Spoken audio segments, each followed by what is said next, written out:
All right, welcome back, YouTube, to another episode of my thoughts and history with your host, Game Attorney Forever. Quick video after that PlayStation 1 video, right? So yeah, and you'll know why. I mean, the PlayStation, you saw how long it was. That was just a huge video. You know, one of my favorite systems. The system we're going to be talking about today is one I said we would eventually get to, right? Our rare, hard-to-find friend, the Jaguar CD. And yes, I have a working Jaguar CD model. I know, crazy, right? This is one of the last consoles I ever got. By the way, I don't remember what I got first. It was either this or my Neo Geo, but it was one of the last ones I got, so...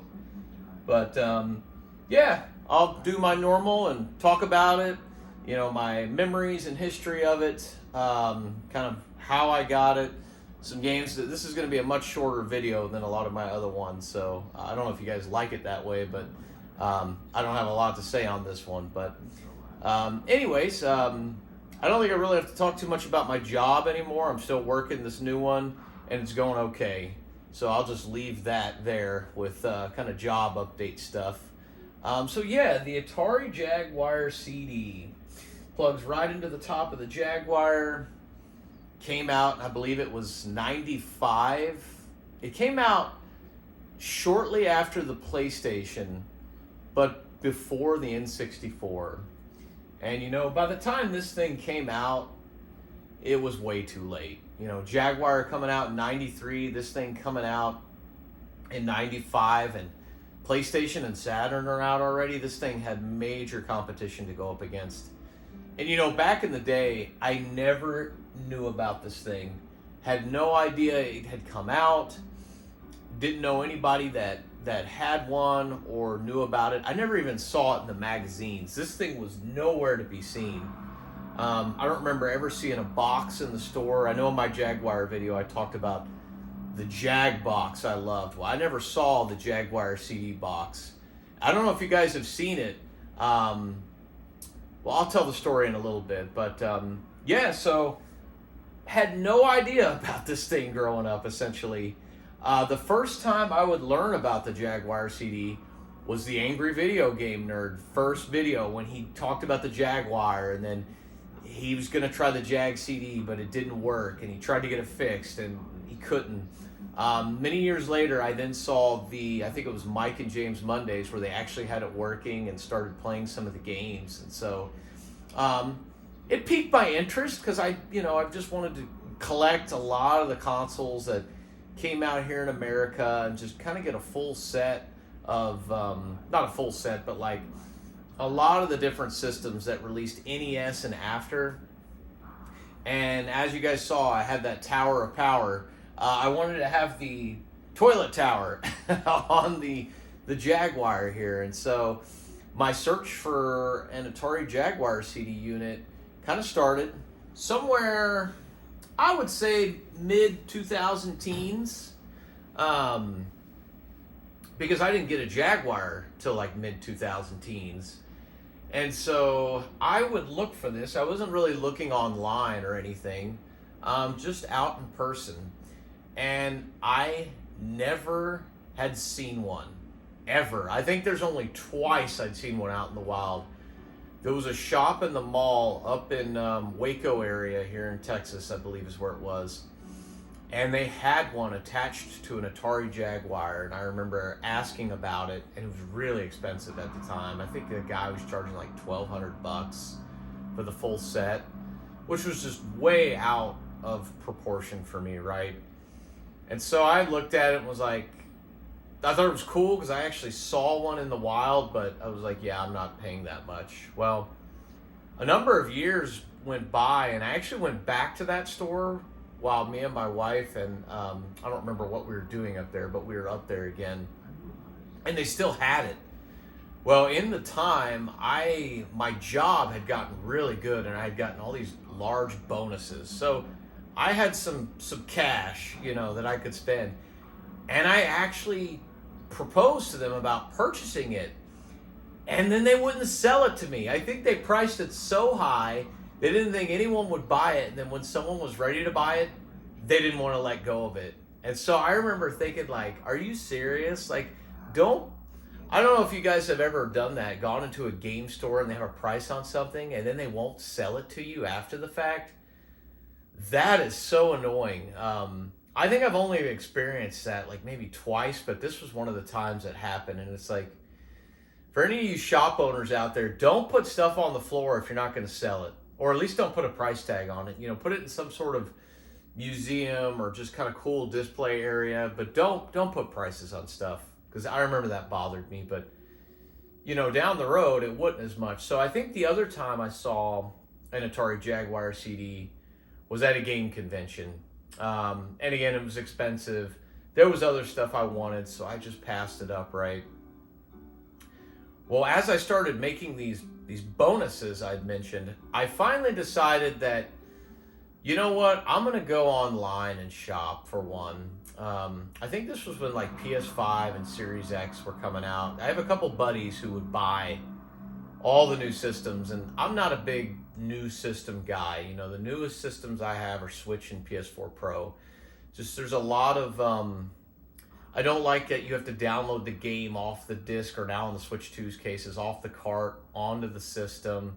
I don't like that the internet is practically required nowadays. It's not necessarily the cost of everything. Gaming's just different now than what it was back in the day. You know, it's just not as plug and play as it used to be. And then just all the questions about ownership of games, online services, and my God, it just takes so much longer to plug in a console nowadays and get going. You know, you got to go through all this setup when before it was plug it in and go. I don't know. I guess I'm the get off my lawn guy. But in any case, so when they would buy a new system, I would, but it would be a retro system. And I found an Atari Jaguar CD working model on eBay, boxed. He had everything. It came with the demo for Myst. It also came with Blue Lightning, the game. I actually have the box back there. I still have those in there. The only thing it was missing was the Tempest 2000 soundtrack. I want to get that just to add to the box to have it complete, but that was the only thing it was missing. And Blue Lightning's a cool game. It's okay. It's not going to touch Afterburner or anything for Sega, but you know, there's not a lot of Atari Jaguar CD games, so, you know, if it came with it, great, I'll take it, I'll play it. I actually have a buddy coming over later where he loves flight sims, and we'll probably get into that since I have all this stuff out here. But so I ended up picking that up. I did spend some money. It was like $700 to $900, something like that. But again, it's a working Jaguar CD unit that was boxed with everything. So I thought I got a great deal for how much I see these things go for and out in the wild the few times I've seen them. And so hooked it up, plugged it in, said my prayers. CDs worked, cartridges worked. I just really baby this thing. When I open the tray, I'm gentle with the button. I gently lift it up. When I shut it, I close it where it says close here. Right on the edge, it says close here. And I'll even press down this button while I close it so as to not put any tension on it. I really just baby this thing because of the notorious issues with it. And so with that, as you guys can see, I have my first game I ever got for it up here, which is Myst. You know, like I said, there's not a lot of games for it, but when I saw Myst had come out on this, I was like, cool. I've always wanted to play that game. I wouldn't mind having it on the Jaguar CD, so I've picked it up. You know, and it's the great little puzzler that it is, right? I'll be honest, I haven't beaten it or anything. I actually need to sit down and really give it a go. I would like to someday. But yeah, that was the first game I picked up for it. Hope to play it sometime. It does look great on the system. When you start moving around, you have the still images. Really, really nice looking. Didn't realize Sunsoft did this either. See that no memory track found? That is something that if you get one of these, you probably want to get at some point. I don't have one. It's what allows you to save on this system. So, I don't know. Hopefully someday. I mentioned I had Blue Lightning already, which was the flight sim. The other game I have for the system is VidGrid. This is probably one of the ones you see a lot of people have. And, you know, when I first heard about this game, I was like, that sounds kind of lame. But then when I saw, like, it was like music video puzzles, and I like a lot of the music. Like, they got Ozzy Osbourne, No More Tears, Chili Peppers, Give It Away, Van Halen, Right Now, Soundgarden, Spoon Man. They got Jimi Hendrix, Guns N' Roses, November Rain, Peter Gabriel, Sledgehammer.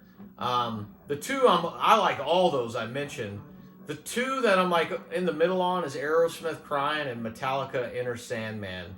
Now, before you trash me for Metallica Inner Sandman, I'm a huge Metallica fan.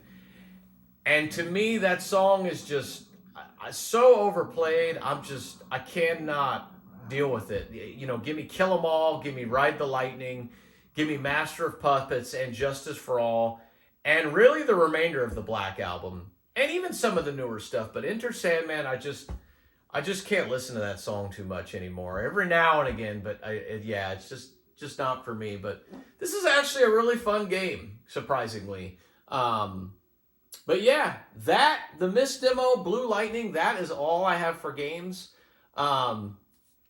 I do collect for this system if I see the games out there, but I'm real particular at what I want. Some of the games that I would love to get would be, I believe it's called Battle Morph. It's the sequel to Cybermorph. It looks, sounds, and plays way better than the original. The CD version of Iron Soldier 2. I'd love to get. The main game I want for this system is actually Primal Rage. It's so expensive, but I really want to get that one someday. And to speak on that, let's talk about the accessories I pulled out just for this one. I didn't show these in my Jaguar video. This is the first party Atari Pro controller. You get 6 face buttons and shoulder triggers. This controller is awesome. I love this controller. To me, it blows the 3 button out of the water. Feels a little more ergonomic. And having these extra buttons is so handy because what it'll do is on certain games, it'll actually hotkey some of these up here. So now you don't have to come here and press these. They'll be up here. And so this is actually my controller of preference when I play most games because it just makes playing them so much better and easier.